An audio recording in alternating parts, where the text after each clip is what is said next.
Power Level. Ladies and gentlemen, boys and girls, children of all ages, welcome back to the next episode of Power Level. Joined by Crystal and Pariah. Guys, thank you for coming back. Episode 1 was a mixed review, which kind of, sort of, I understand, because it's our first episode, and we were trying to get our intros out there, It It fucking sucked. Well, I'm just kidding. I'm kidding. Kind of. Okay. Wow. we took you guys' advice, and we are going to make sure our next episodes are going to be better going on, and we ignored one of the responses because Karen, you don't see me doing quotations in air here, was Crystal's wife. Perfect.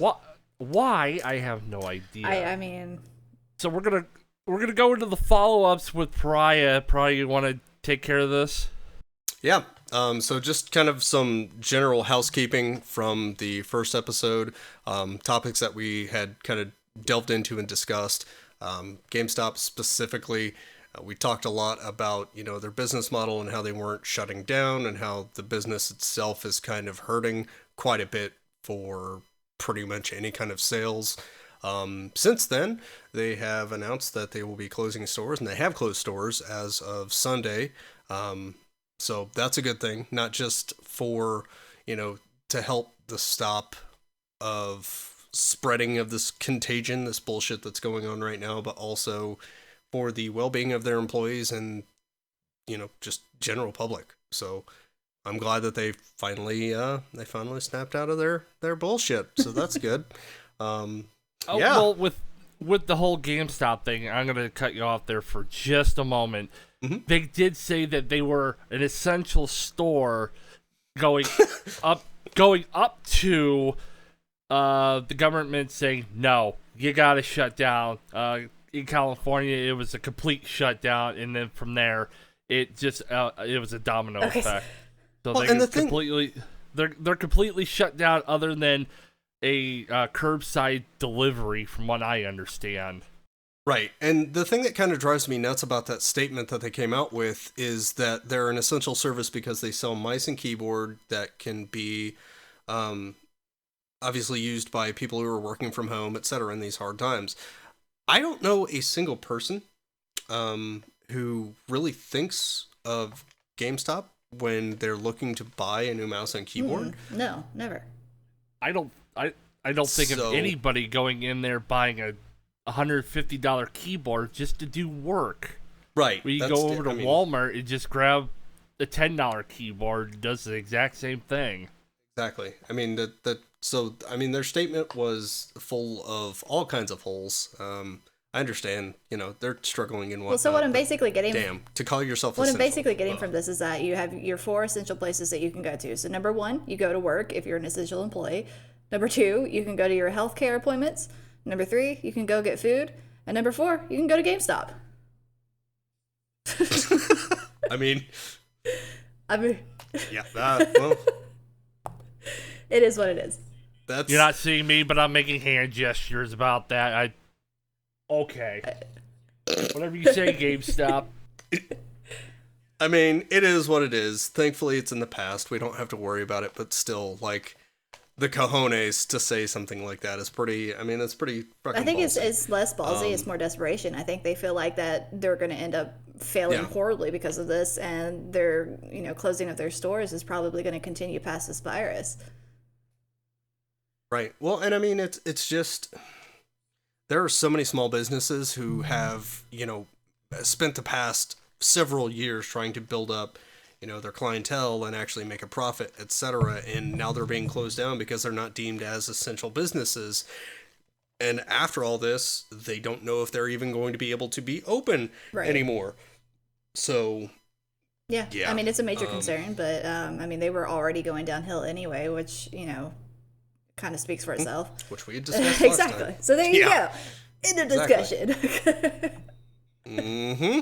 Next follow-up is the Konami shuts down the Silent Hill reboot with Kojima. Which I I kind of saw that coming. I kind of knew that they weren't going to be good bedfellows on that yeah, one. but at the same time too, I feel like this would not be the time for them to be like, "Whoa, you guys are absolutely correct. We are working with Sony and Kojima, and we're gonna do this. We're gonna announce it right now because you guys exposed us. So there you go."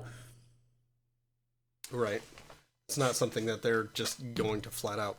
I'm just gonna keep talking like this the entire podcast.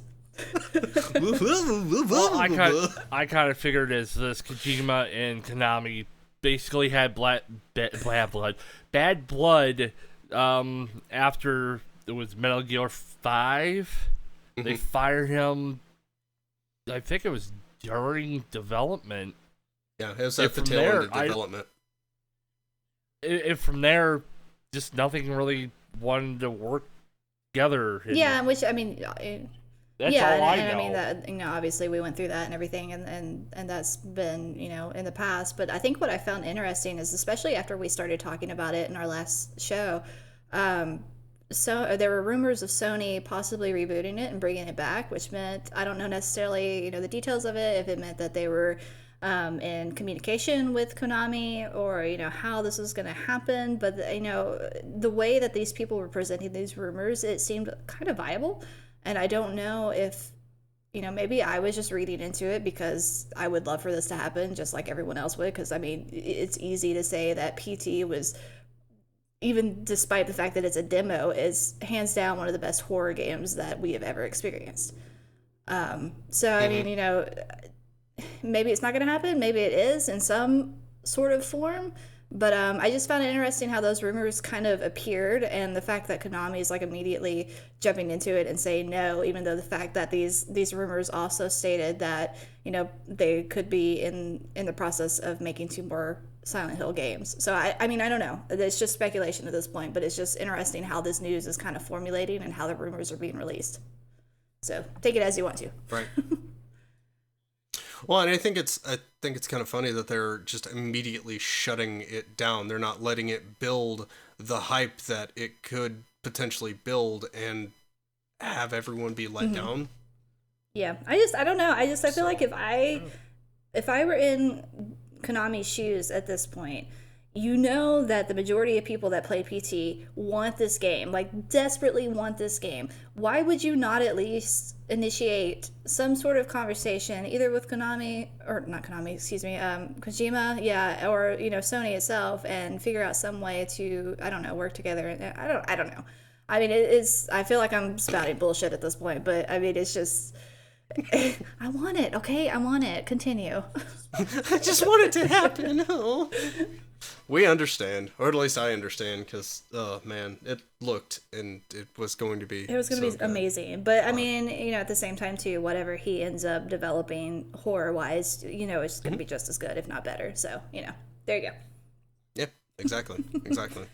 Well, and I mean that kind of brings us into our next topic. Just what is up and coming within the next month. I mean, even the next week or so. Next year. Because I mean. The next year, the next year, it's going to be an exciting year. Already feels like a whole damn year with 3 months of nothing but crap.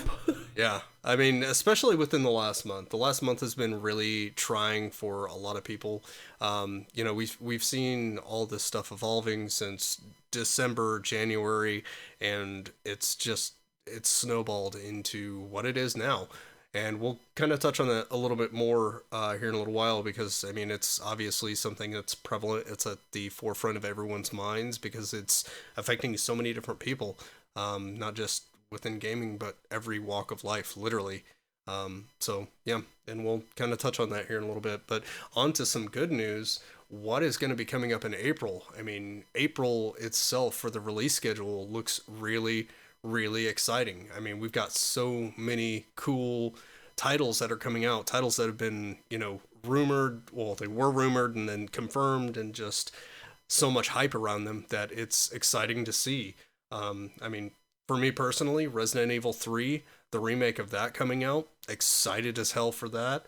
I've downloaded the demo, but haven't played it yet. So yeah, I heard the demo was actually really good, and with the Resident Evil 3, you can go through knife only, That knife does not break. Yeah, thank God. It does that not was a big break. thing. So on Twitch, you're gonna see a lot of speed runs with knife only RE3. So I love look that out from for that. RE7. That's gonna be awesome. interesting.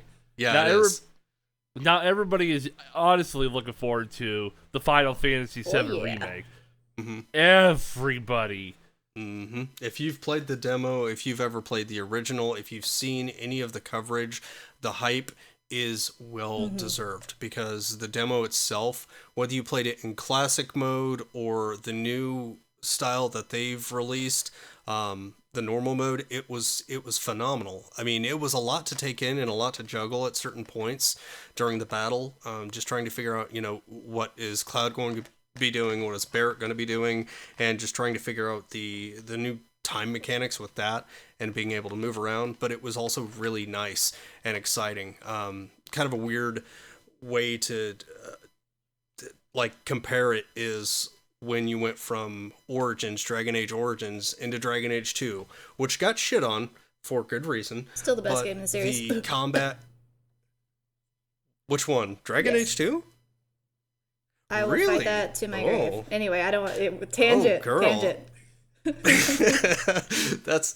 We could get into that at some point, but that's a discussion for a later date. I mean there's the combat, but that's what I mean. The juxtaposition of the combat between Origins and Dragon Age 2 is like the turn-based combat from a JRPG of the original Final Fantasy VII to the remake. How much more action-oriented it is. That's the kind of feeling that I got from it, which I really enjoyed. But I mean, we've also got a lot of other new things coming out for those who actually still play Fallout 76 for whatever reason. The new Wastelanders update. The 2 or 3 people are listening to this podcast. I mean, other than that, I have no idea who else would want to play the damn game. There's a few people that still play it, but the Wastelanders update is supposed to be coming out. It's supposed to fix a lot of the things that have been broken since the game released. Like everything. Like the entire game. So hopefully they actually live up to that and it works out well. That whole Anthem reboot. Oh, God. Yeah, that's... yeah, we're gonna see. Okay, so that whole roadmap has been scrapped, but we'll talk about that at some point. There's so much to get into with Anthem, it's just a fucking mess. It was a mess when it first released. It was, and there are other games... Okay. With Anthem, it was okay up until maybe halfway through the story. Then it got boring. Then you get to endgame. There's no endgame. Absolutely no endgame. And I'm sitting there like, I'm on level 24, and I'm like, I'm bored. I don't want to play this anymore. Fuck it. Uninstall it. And there are so many games that have done what Anthem tried to do better. Like, for instance, Warframe. Warframe's a free-to-play game by Digital Extremes. It's been out for 6 years now. And they have done what Anthem was supposed to do so much better than Anthem did. But, it's free. I feel like, too, so, Anthem was kind of BioWare's response to Destiny. And I think that maybe it was... kind of a genre that they shouldn't have just jumped into. I mean, because, for me at least, when you think about BioWare, you think about Mass Effect, you think about Dragon Age, you think about these deep, RPG storylines, and to suddenly kind of divert away from that and then to jump into something where they were maybe just trying to bring out some sort of a competitive piece, it just felt kind of foreign. Well, let's be honest, the game was a filler game. It got you it got you from one major game to the next major game. That's it. I'm being dead serious. True. And I'm not sorry to say the game did not fill that itch. But again, we're going way off track of the April 2020 game releases. I don't know why I brought up the Anthem. I just wanted to bitch about it.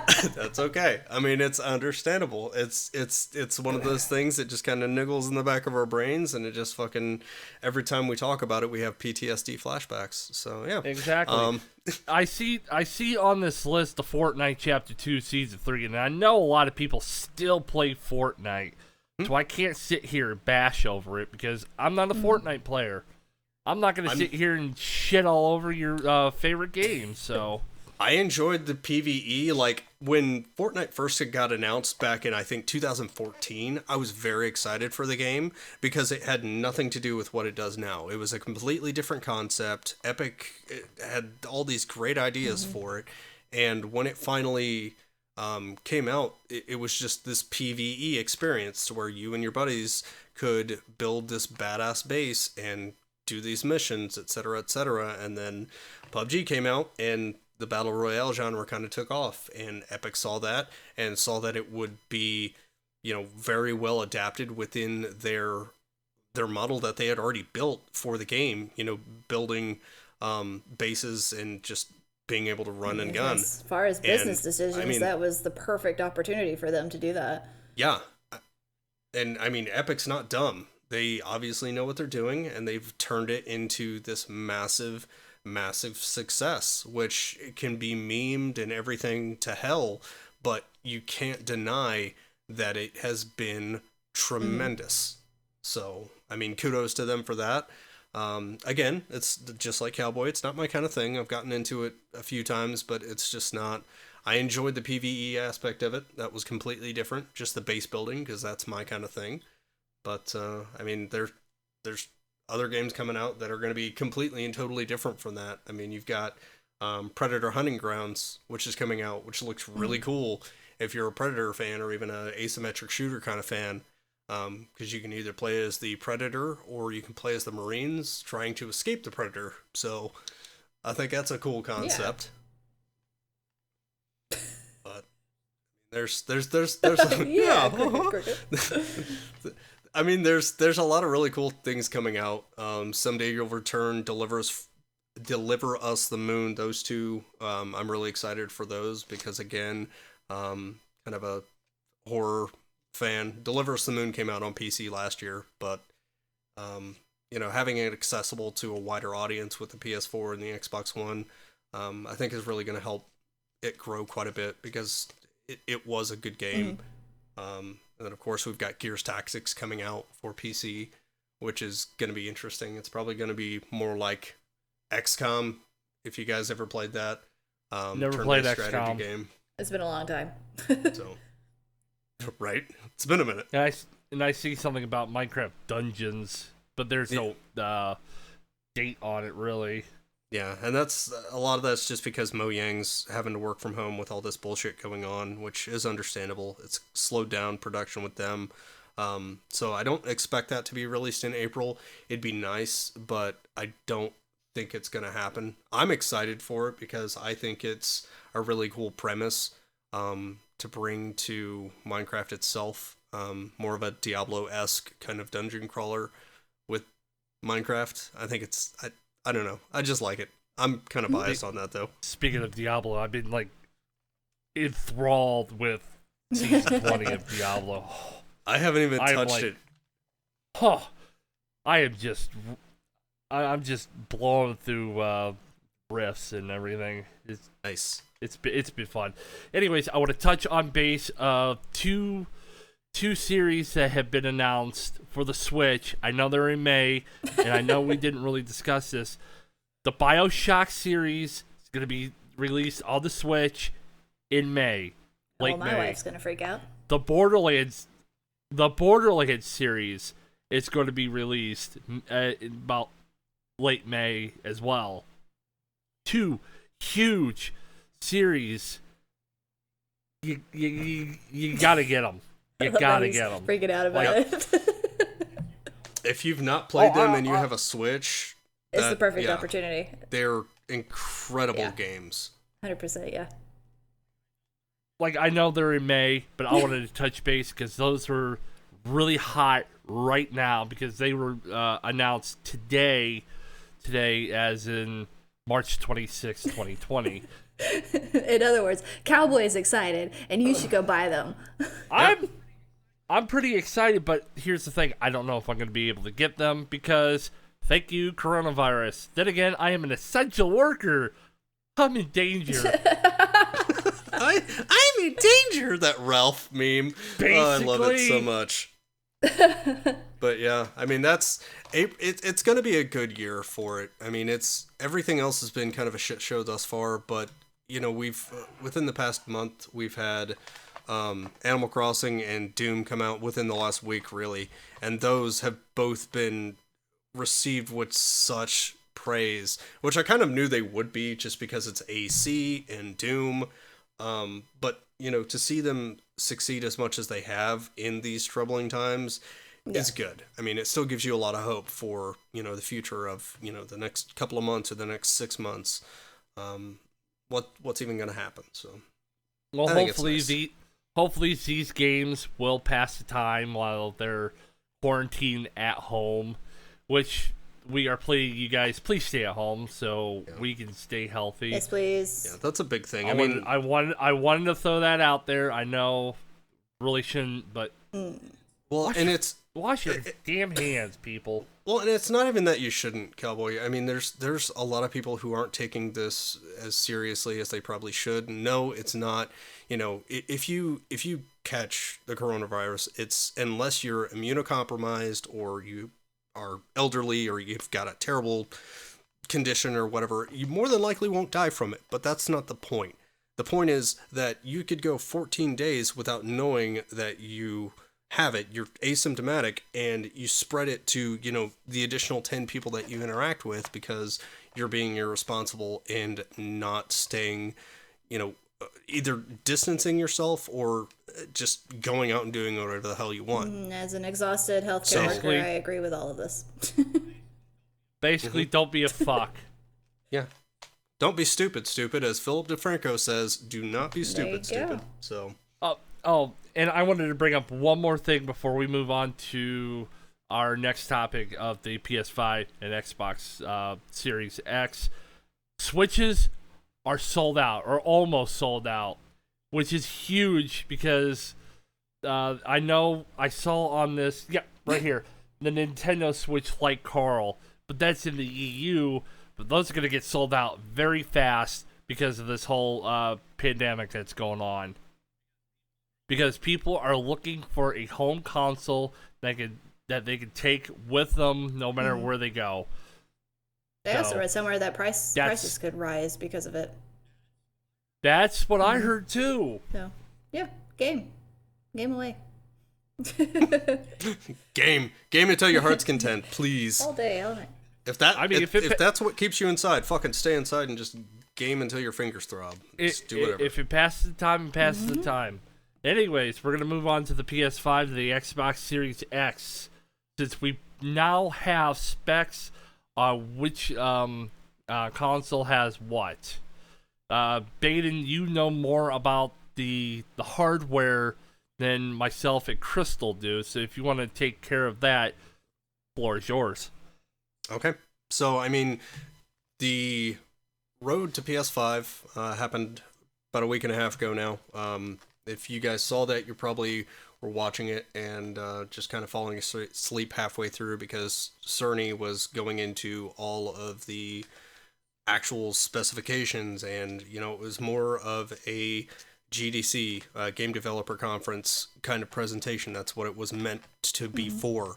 So, I mean, if anybody went to it expecting to see all these new releases of games and everything, obviously they were going to be disappointed. But it was very exciting to see, how much these two stack up between one another. I mean, AMD has been in close contact and working with both Sony and Microsoft over the past few years to help them develop the new architecture for their new systems. Both of them using the Zen 2 processor with 8 cores. They're both about the same frequency, but the big difference comes in with the actual way that the frequencies are handled. So if, for instance, the Xbox, wow, the Xbox is just utilizing the one single core. It'll be at a 3.8 gigahertz, and then if it's doing multi-core, I think it's 3.22, which it's still really good comparatively to the Xbox One or any of that. And then the PS5 is going to be running at a variable frequency, 3.5 gigahertz. And basically what that means is it's going to be receiving consistent power across the board, but the frequency will adjust depending on what you need to do with the game. And if you're a PC gamer, you know all about that. You know about boost frequencies and how much those can actually help, not just increase the the productivity of your computer, but help with gaming as well, which is great. As far as both of them price point, we really don't know much about that yet, which we kind of touched on last time, and that's a discussion. I think Crystal said something before we started the podcast. That she said that you might know more about the pricing than we would. Mm-hmm. Is that correct? No, Crystal? absolutely not. No, I swear that you said, well, I know a little bit about the pricing and how much it costs, and because they're not going to delay this. I do not have those kind of contacts, Cowboy. I don't know where you're hearing that. I am not that powerful. I do feel like, though, that after, seeing the video and learning the specs and being able to compare, and honestly, just coming from, my own opinion and the way that I look at it, I don't really know much about the specs because I'm not that technologically inclined. But, just looking at them both side by side, it's obvious that the Xbox is, possibly slightly more powerful, whereas the PS5 is probably going to be just a little bit more faster. You're welcome to correct me if I'm wrong, because I just...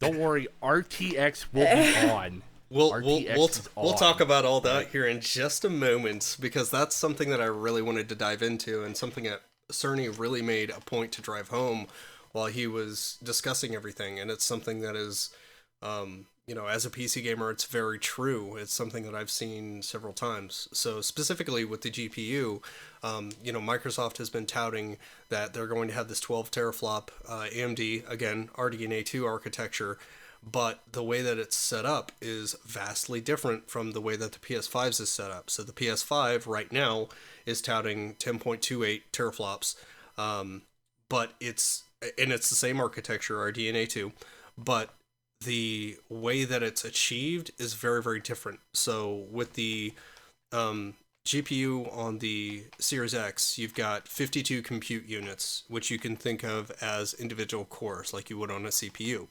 Each one of those is running at 1.8 gigahertz. With the PS5, you've got 36 compute units, but they're running at 2.23 gigahertz variable frequency, just like their CPU is. So they can boost that if they need to, but the way that the throughput is handled is a lot more efficient, being on 36 cores running at a higher frequency than it would be at 52 cores running at a lower frequency. And that's just from personal experience. Getting into the specs and stuff, because everything that you just said, I didn't understand any of it. You're just sitting all there I heard was flops and flops. But what I am curious about, he said flops. What I am curious about, to Pariah specifically, not even thinking about what the future prices might be or what games are going to be released, going just by the specs. Have you already decided what you might prefer as far as which console? If I had to pick... Oh. I was going to say, if I had to pick a console, it'd probably be the PS5, because I'm a PlayStation fanboy. I've never owned an Xbox in my life. But I own a PC. I don't really need a console, to be honest. Well, yeah, but I mean, like, coming from, especially someone like Pariah who's into the specs, who understands it, obviously better than I do. As someone coming in who, may be a little bit more PC inclined, like, is there a specific console that kind of jumps out at you a little bit more at this point, or is it still just completely undecided?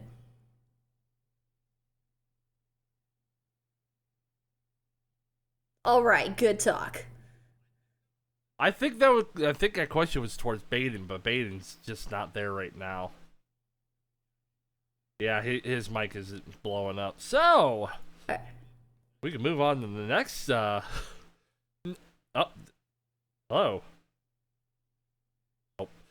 Um, again, I think the PS5 is going to be the one if I were to choose one.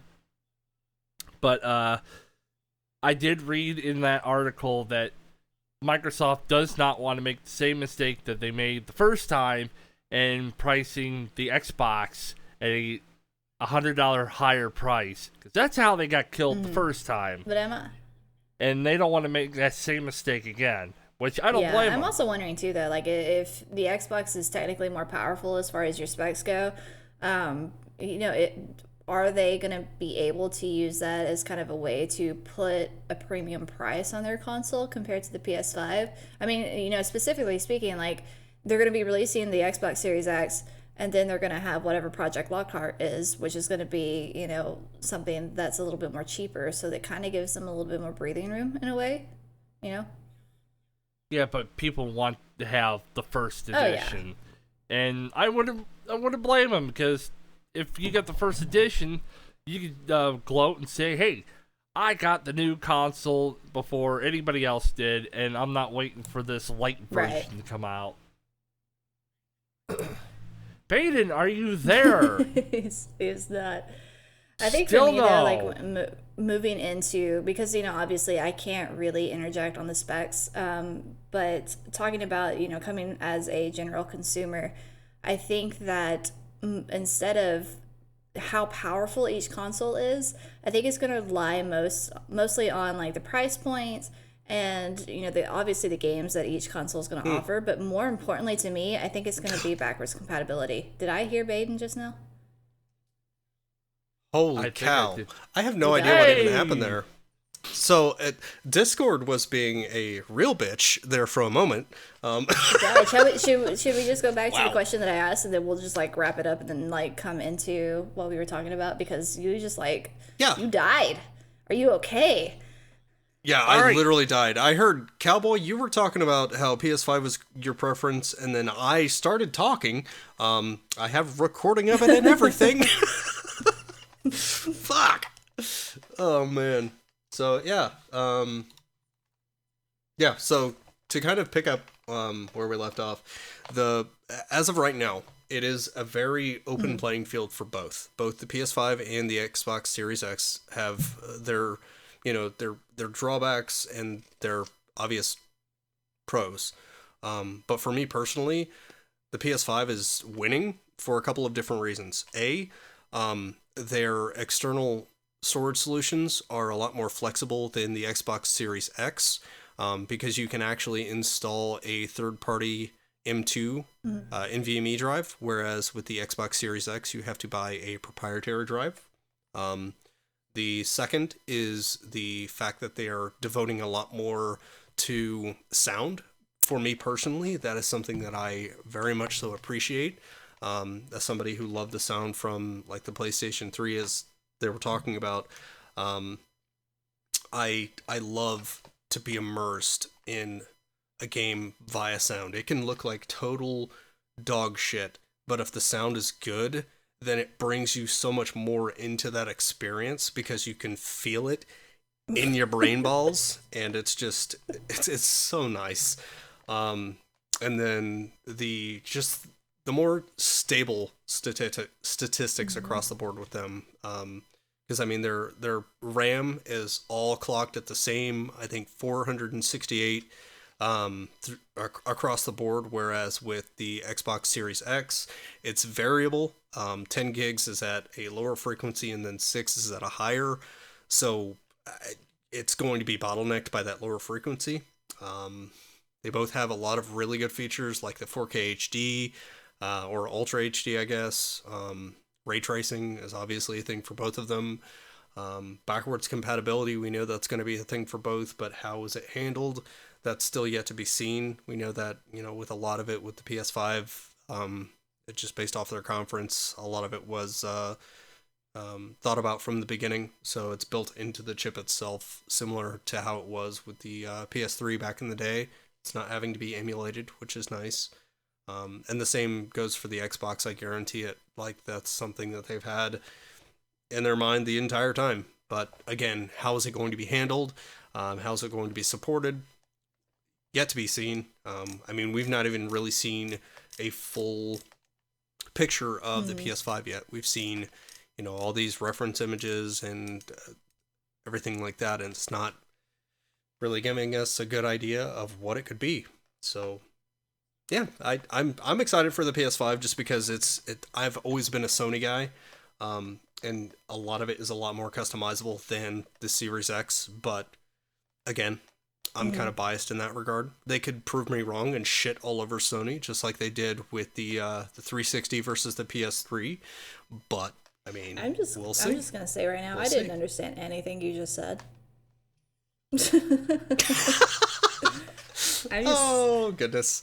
Well, all in all, he prefers the PS5 or the Xbox Series X. Exactly. I mean, that's basically it. If you look at the numbers, yeah, I mean, if you look at the raw numbers that they're putting out there, especially for like transfer speeds with their loading and unloading of data, which is how textures are brought in, how models are brought in, how a game is loaded, the PS5 right now has the clear, unadulterated advantage. They are 2.5 faster than fucking Series X's compressed data.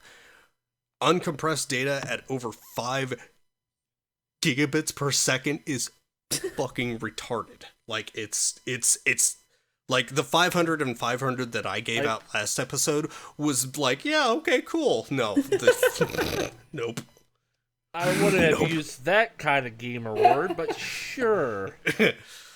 It's stupid. I understand. I mean, I like, understand. the specs are important and stuff. So, and I know that you know a little bit more about that than I do. So it's definitely something that I'm not going to dive into just because my brain would explode. But yeah, but like, just coming from like a general consumer, because you have to understand, like, if you're not a hardcore gamer and you don't, I mean, as I don't like saying that because I would like to think that I am a hardcore gamer, but I don't necessarily understand, all the technological lingo that you do. But you like video games, you just don't get into the technical hardware aspects of it. That's basically it. You don't like you don't get, not that you don't like, but you don't get into the development side as much as I do. It hurts. Right. But just coming in as a consumer, because, for me too, I've always been a PlayStation fan. And I feel like going into this, I still am.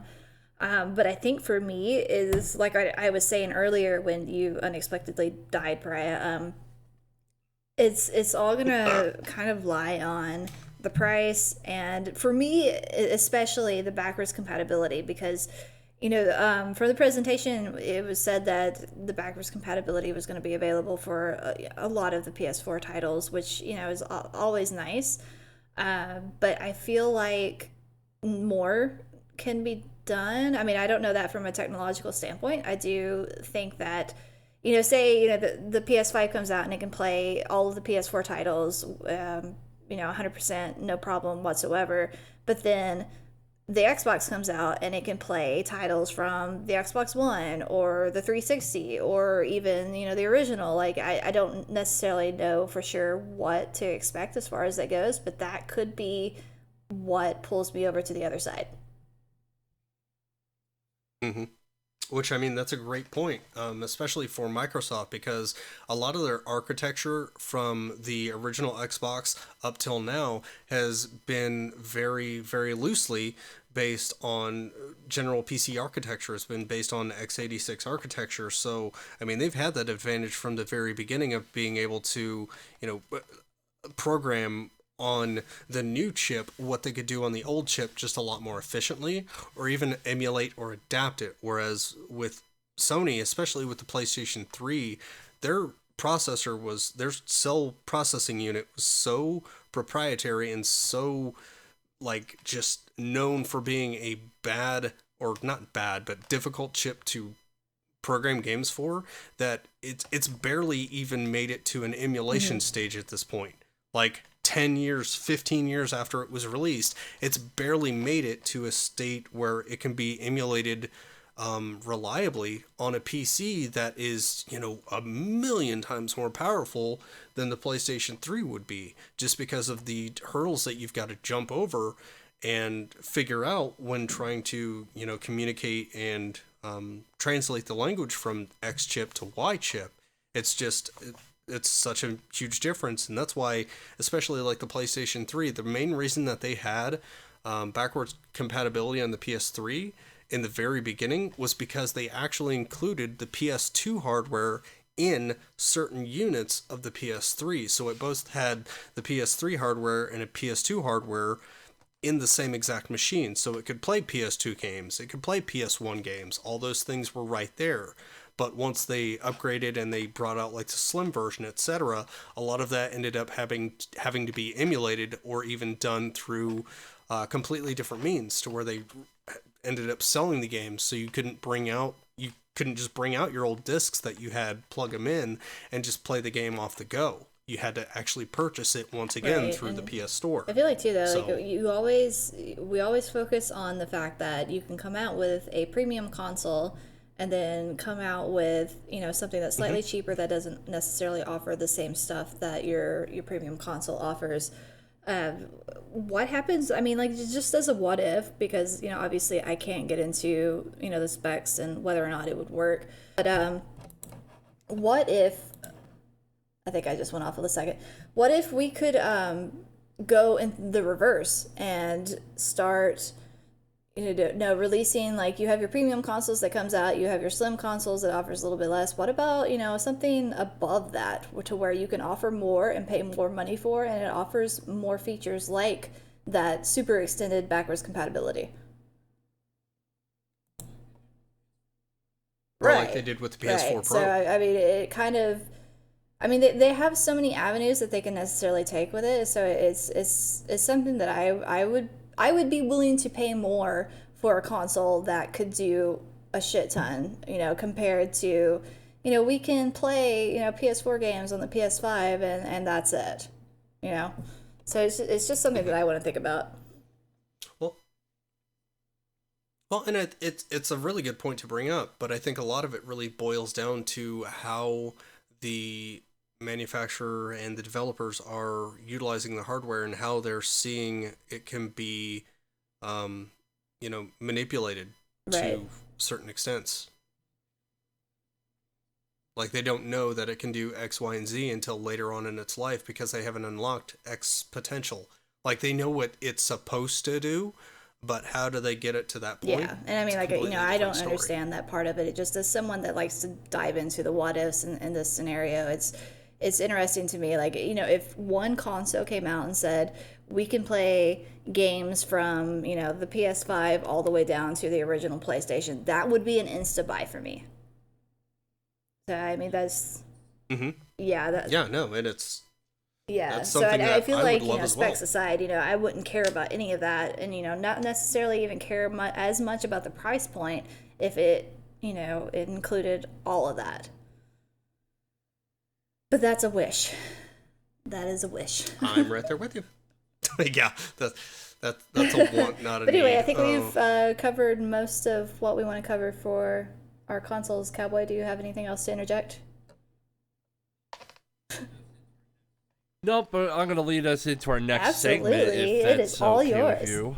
Yeah, of course. All right. With the coronavirus running rampant, it's shutting down a whole bunch of events of esports. How's esports thriving due to the cancellation of this virus, and what other avenues are they taking? Like, what are they doing? All I know is, with COD, Overwatch, LOL, they're going to an online format to allow fans to actually see what they are doing in tournament play instead of fans showing up in a building. Which, honestly, it sucks that this whole virus has, like, shut down a whole bunch of help me here. Events?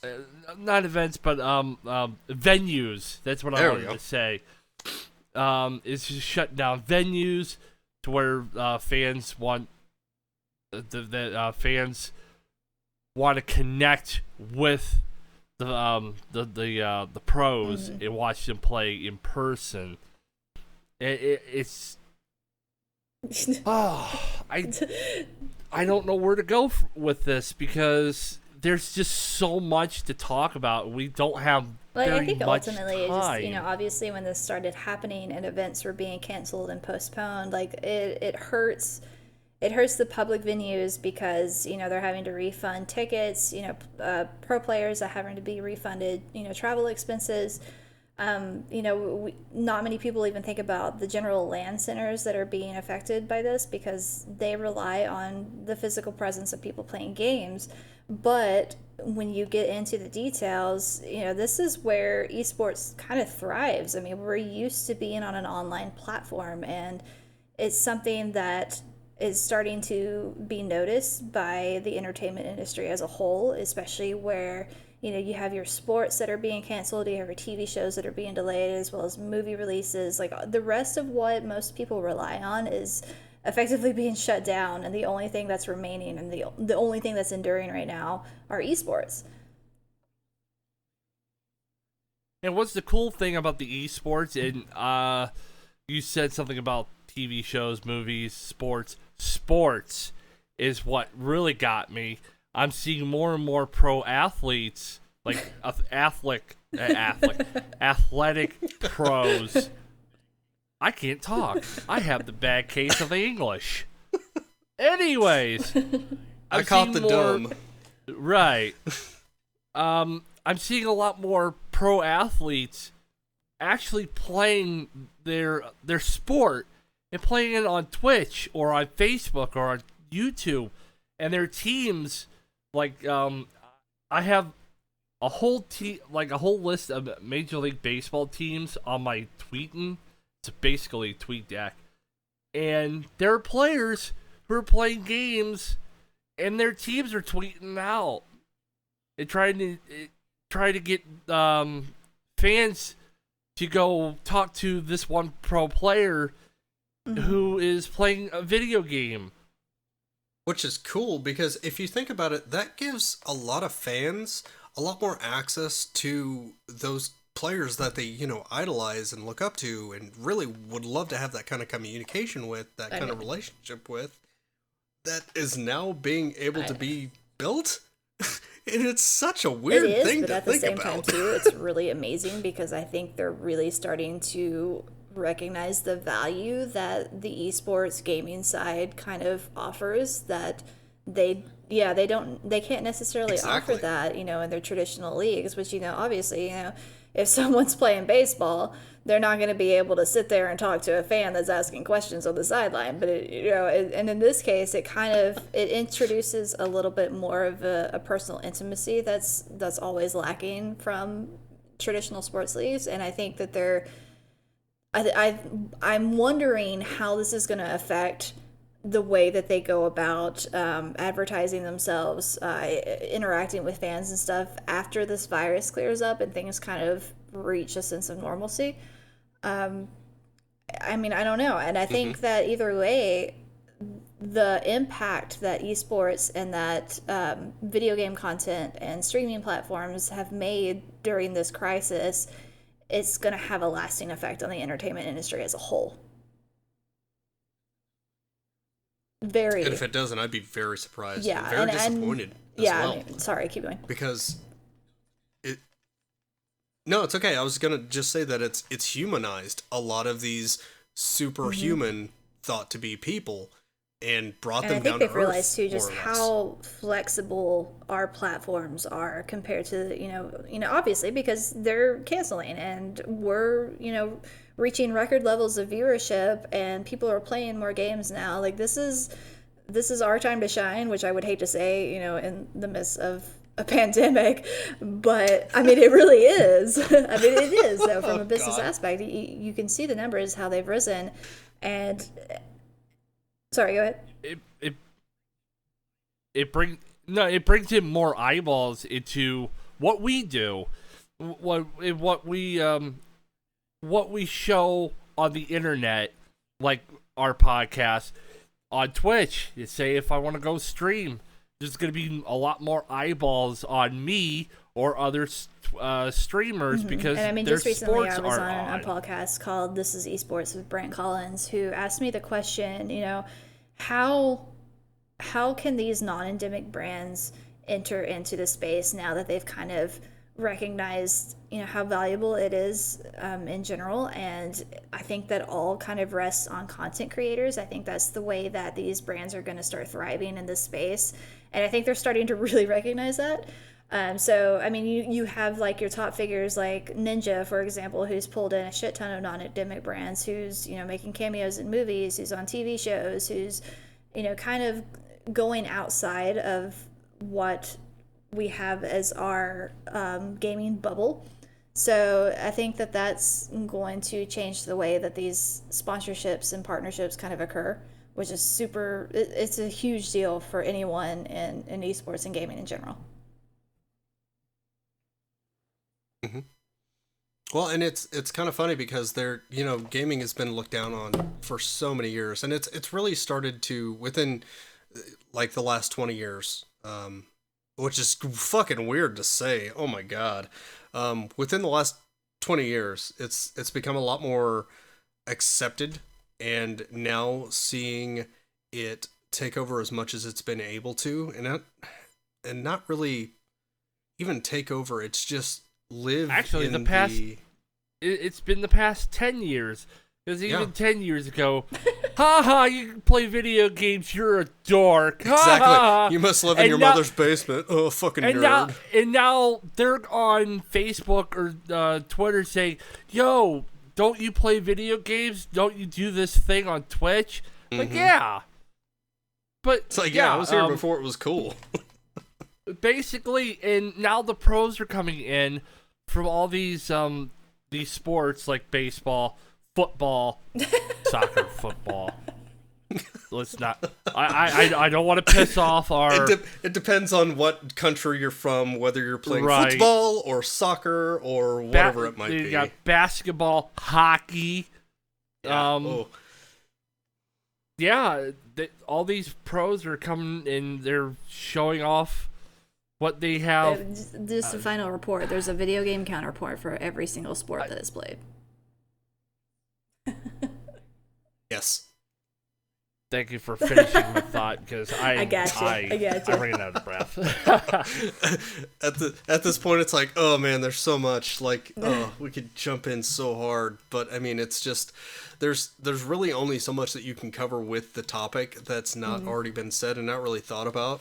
So, I mean, it's just one of the things where it's exciting to see the thing that we all love and that we all have grown up with and we all are passionate about and want to, push harder, further and further into, not just our lives, but the people around us so that they can enjoy it just as much as we do, to see why we love those things, those experiences, seeing that really take hold of the general public in a time like this, a time of crisis where people are just fucking losing their jobs like I have, that just, it's fucking... Yeah, and it's a perfect time. It's incredible. It's a perfect time for education, it really too. is. I mean, there are people that are approaching me about, information about video games who haven't touched a controller since the 80s. And it's a huge deal because this is the absolute perfect time to bring these people in and inform them. So, I mean, if you have someone that comes to you that starts talking about video games and wants to know more about them, tell them. Yeah, Honestly, you brought up the whole education thing. You can basically live stream like these educational video games on Twitch. Oh my god! And you can have kids sit there and learn their math, their science, and basically everything. Okay, so I gotta break in here for a minute because I saw this earlier today and I almost shit my pants. Okay, so since we're coming from an educational background, from what I just worked as, there was a teacher in California, a 7th grade math teacher, who taught his geometry class through Half-Life Alyx. I saw that. It was incredible. Oh, it was such a good lesson. Oh. But yeah, I mean, that kind of thing right there, being adaptable and being able to bring it to your everyday life and not just entertain people with it, but teach them with it, It is tremendous. So, I mean, if you've got the opportunity, if, somebody asks you, inform them. Just be passionate about what you're passionate about, period. End of story. Like, love what you love. And on that, I mean, that's all I got to say about it. Lauren knows that we love what we do here, because if we didn't, then this wouldn't have made to episode 1. Yeah. Oh, but I want gracious. to touch base real quick on some of the stuff, like Razer donating surgical masks. NVIDIA PC gamers, they're studying the virus. And then I see another thing on our document, which is in front of us as we speak, that FaZe has raised $50,000 for the people affected by this coronavirus. Yeah, and which that was is incredible. I mean, I guarantee FaZe has probably raised more than that at this point, but the fact that, Razer has taken a lot of their manufacturing, well, not a lot of them, but they've taken some of their manufacturing lines and they've taken those to producing surgical masks is amazing. With the NVIDIA thing, kind of touching on that, folding at home, which is what it's called, has been a thing since the PS3 era. I'm very happy to see that they're bringing it back now because it's protein folding. It's how we make cures. It's how we develop a lot of what we do now, which is incredible. I'm loving that coming back. And again, $50,000, even if it's only $50,000, I say only, I don't have that. That's incredible. Like, it is phenomenal seeing $50,000. Like you said, it could be more, and I know people on Twitch are raising a lot more money for this coronavirus. To research it or to give to the families that are deserving of this donation. Who need it, period. And people are saying that video games are just nothing but violence, do nothing. I think they're for your getting life. a good That's taste of how this bullshit. community can come together when things go wrong. Right, Exactly. what we've been doing has been showing the world that we actually give an absolute crap about what's going on in the world, and we're raising money to help those victims or those the patients of the coronavirus. Exactly, and we're not just this community that is all introverted and only think about ourselves. Yes, a lot of us have social anxiety. You know why that is? Because we get picked on a lot because of you fuckheads, all right? But I mean, it's something that has been, embraced a lot more. And not just that, but kind of on another topic, have you guys been on Facebook recently with all the live concerts? I know. How incredible is that? Yes, to see all these people coming out of their shells who would have never sung out in the open, who are doing it now. Like, that's so cool. It's so cool. On that note, all of us at Power Level want to say thank you for being awesome human beings. Thank you so much. And thank you for being with us Stay during home, these stay troubling safe. times. All right, I will wrap this up then. Ladies and gentlemen, boys and girls, children of all ages, thank you for listening to episode 2 of Power Level. If you're listening to this during this pandemic, please stay safe, wash your hands, stay inside, play video games, help the esports community out. We really appreciate it. From the bottom of our hearts, we thank you. Aww. And have a good one.